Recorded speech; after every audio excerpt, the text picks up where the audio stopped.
সার্জিস আলম যিনি উত্তরাঞ্চলের মুখ্য সংগঠক নতুন জাতীয় নাগরিক পার্টির, যাকে তারা এনসিপি বলছেন, তিনি বলছেন হাসিনার ফাঁসির আগে নির্বাচন নিয়ে কথা নয়। এটা উনার মানে এই কথা দিয়েই কিন্তু বোঝা যাচ্ছে যে তারা চান যে নির্বাচনটা পরে হোক। আবার আমরা নাহিদ ইসলামকে বলতে শুনছি যে গণপরিষদ নির্বাচন এবং এটা পাশাপাশি বলতে হয়। তারা কি আসলে একটা সময় আরেকটু বেশি চান এই সরকারে থাকুক, তারা দল গুছাবেন এবং এর জন্য তারা কিছু পপুলিস্ট কথা বলছেন, নাকি তারা সিরিয়াসলি এটা মিন করতেছেন হাসিনার ফাঁসির আগে নির্বাচন? মানে আমি তাকে কোট করি, জনাব সার্জিস আলম বলছেন নির্বাচনের আগে খুনি হাসিনাকে বাংলাদেশে নিয়ে এসে ফাঁসির মঞ্চে নিতে হবে। যতদিন না আমরা খুনি হাসিনাকে ওই ফাঁসির মঞ্চে না দেখছি, বাংলাদেশে কেউ যেন ভুলক্রমে এই নির্বাচনের কথা না বলে। মানে দুইটার মধ্যে ইয়াটা আমি ঠিক বুঝতে পারছি না। আপনি যদি একটু প্রাথমিকভাবে বলেন, আমি একই প্রশ্ন নিয়ে মান্না ভাইয়ের কাছেও যেতে চাই। Professor Newton.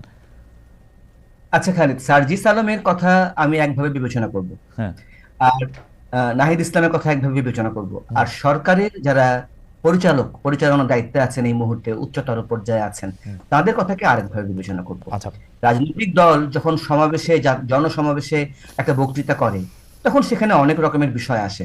আমি বারবার করে বলবো, দেখেন আমরা কিন্তু এমন একটা পলিটিক্যাল কালচারের মধ্যে আছি, দীর্ঘকাল ধরে আমরা চট করে রাতারাতি সেই পলিটিক্যাল কালচার পার হয়ে চলে যেতে পারবো না, অনেক কিছু রেস থেকে যাবে।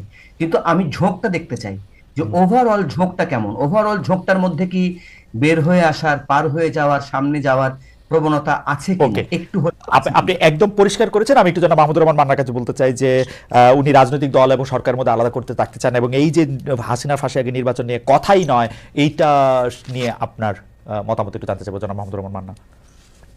মানে যদিও উনি ধরেন সরকারের দুটো স্তর আলাদা আলাদা করে দেখিয়েছেন, তারপরে আমি বলি যে দুটো স্তরই যদি আপনি দেখেন, তারপরেও যেই কাজটা মনে করছেন যে সময় লাগবে, সার্জিস আলমের অনেকটা ডেমাগগের মতো, মাঠের বক্তাদের মতো করে মানুষকে একটু ইনভাইট করার জন্য বা পক্ষে আনবার জন্য ওইভাবে বলছেন। আমি ওনার কথার মানে যদি তাই ধরি, আর তার এগেনস্টে দেখেন প্রফেসর ইউনূস, উনি খুবই ক্যাটেগরিক্যালি বলছেন যে উনি মানুষের উপরে লাঠিচার্জ করতে চান না, জেলে দিতে চান না, গুলি করতে চান না। তারা কথা বলুক, মন করে কথা বলুক, কথা বলার জন্য কোনো রকম শাস্তি হবে না।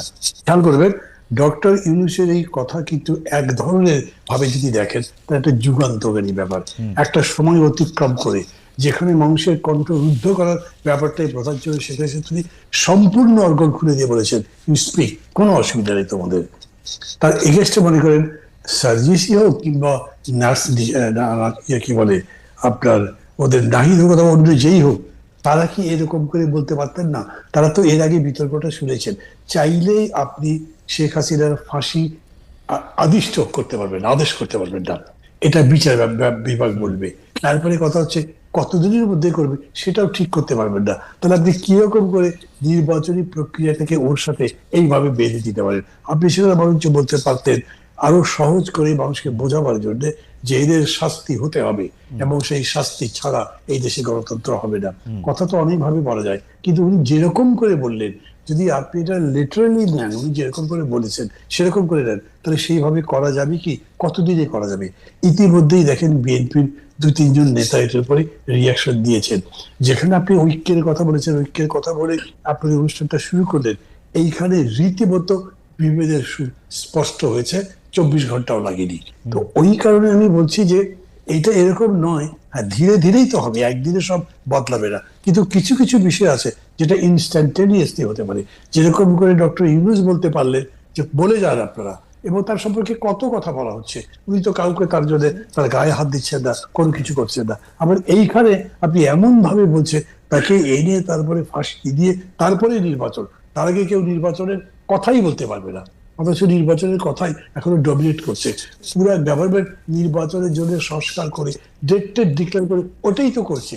তো দুটোকে আপনি কি মনে করতে পারেন যে না এটাও একটা বিকাশের পথেই বক্তব্য গেছে? সেরকম না, কিন্তু এটা নিজের মিস্টেক আমি মনে করি, এবং একটা আবেগ থেকে বলেছে। কিন্তু মানা ভাই, আমি একটু বলি যে আপনি যেটাকে প্রচলিত রাজনৈতিক ধারাতেই তারা থাকছে ওরকম যদি আমি ধরেও নেই, কিন্তু প্রচলিত রাজনৈতিক ধারায় যদি তারা না থাকে, তারা বিএনপি জামাতের মতো আপনাদের মতো দলের সাথে, যারা প্রচলিত রাজনীতিতে রাজনীতি করতেছেন, তাদের সাথে তারা ফাইটটা করবে কেমনে? মানে তো লেভেল প্লেইং ফিল্ড হবে না। তাদের যতই সমর্থন থাকুক, মানুষ তো তাদেরকে প্রচলিত রাজনীতির ধারার মধ্যে থেকে বাদ না করে গেলে, এই পলিটিক্যাল রেটরিকগুলি না বললে, এরকম শক্তি না দেখালে, এরকম একটা স্বপ্নের জায়গা থেকে কিছু বাড়তি কথা না বললে, আমরা তো তাদেরকে নজরে দিচ্ছি না। সার্জিস আলম এই কথা না বললে তো এটা হেডিংই হইতো না। মানে আমরা যা দেখছি আর কি, আমাদের উপরে দায় নিয়ে আমি বলতেছি। খালেদ খুবই ভুল করছেন, কারণ আপনি মনে করছেন যে এটা বললেই উনি অন্যদের অ্যাটেনশন ড্র করতে পারেন এবং বাই দ্যাট উনি পপুলার হন, পরিচিত হন। এগুলো ঠিক না। ডেমাগগদের দিয়ে কখনোই আপনার ভালো পলিটিক্যাল কাজ হতে পারে না। এগুলো ডেমাগগি। আপনি এর চাইতে সুন্দর করে ভালো করে কথা বলতে পারতেন, সেটা সম্ভব। আপনি যাদের কথা বললেন, যে সমস্ত পার্টি, তাদের অনেক মিস্টেক আছে, এখনো মিস্টেক আছে। আপনি সেই মিস্টেকগুলো ধরে কথা বলেন। আপনি দেখছেন নাকি এখন পর্যন্ত চাঁদাবাজি, দখলদারিত্ব কি বন্ধ হয়েছে? তার উপরে কি তারা কথা বলছে? অথবা তাদের এরকম আরো যে সমস্ত মিস্টেক আছে, আমি শুধু বিএনপি বলছি না, সবাইকে মিলে ধরেন আমারও যে মিস্টেক আছে, তারা সেটা নিয়ে বলবেন। রাজনীতির ওই জায়গাতে যেটা আমাদের দুর্বলতার দিক, যে দুর্বলতা কাটিয়ে উঠে আমাদের সবল হওয়া প্রয়োজন, সেই জায়গাটা ধরিয়ে দেবেন। কিন্তু ওনারা একেবারে এইটা বললে তো এটা পপুলিজম হলো, একেবারেই পপুলিজম হলো।